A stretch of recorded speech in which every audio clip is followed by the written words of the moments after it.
ඇත්ත වශයෙන්ම මේ තියෙන තත්ත්වයත් එක්ක ඔබතුමාලට මේ නීතිය ක්‍රියාත්මක කිරීමක් කරන්න පුළුවන්ද රාජ්‍ය බදු ආදායම එන එක නැවැත්වීම සඳහා කියන එක? දැන් ඒ රාජ්‍ය බදු ආදායම එන එක නැවැත්වීමේ අපි කිසිම උත්සාහයක් නැහැ.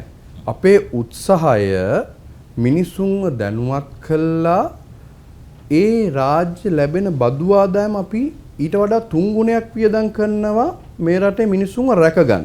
මොකද ඔබයි මමයි ඉන්න මේ රටේ අපි හැමෝම දන්නවා ලෝකේ තියෙන ප්‍රධාන රටක් නිදහස් සෞඛ්‍යයක් තියෙන.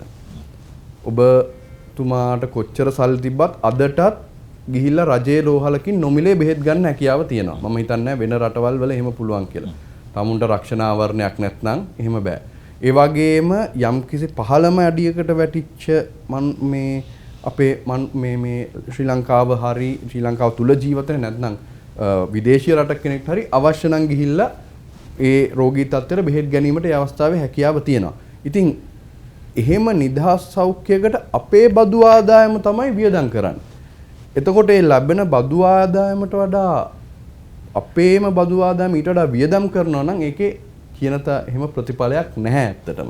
නමුත් ඒ ගැන ගොඩක් අය කතා කරන්නේ නැහැ.